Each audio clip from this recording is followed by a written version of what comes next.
Episode number 353. Then turning his eyes from Milady to the paper, he read. Order to conduct, the name is blank. Interrupted Lord de Winter. If you have any preference you can point it out to me, and if it be not within 1,000 leagues of London, attention will be paid to your wishes. I will begin again, then. Order to conduct to the person named Charlotte Backson, branded by the justice of the Kingdom of France, but liberated after chastisement.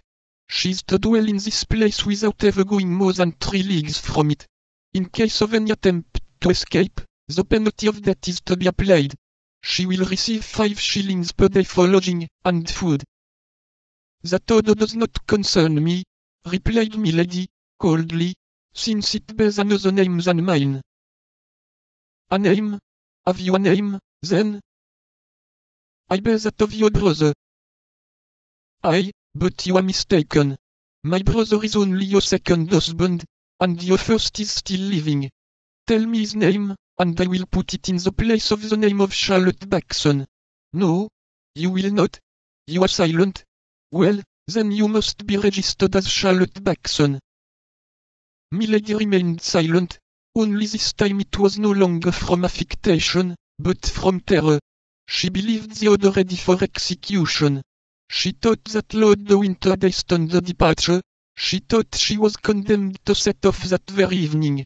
Everything in her mind was lost for an instant, when all at once she perceived that no signature was attached to the order. The joy she felt at this discovery was so great she could not conceal it. Yes, yes, said Lord de Winter, who perceived what was passing in her mind. Yes, you look for the signature, and you say to yourself, all is not lost, for that order is not signed. It is only shown to me to terrify me, that's all. You are mistaken. Tomorrow this order will be sent to the Duke of Buckingham. The day after tomorrow it will return signed by his hand, and marked with his seal, and 24 hours afterward I will answer for its being carried into execution. Adieu, madam. That is all I had to say to you.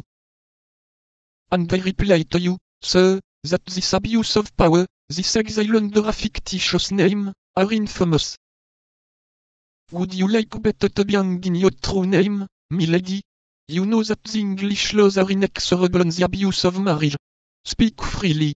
Although my name, or rather that of my brother, would be mixed up with the affair, I will risk the scandal of a public trial to make myself certain of getting rid of you. Milady made no reply, but became as pale as a corpse. Oh, I see you prefer peregrination. That's well, madam, and there is an old proverb that says, traveling trains youth. My fate. You are not wrong after all, and life is sweet.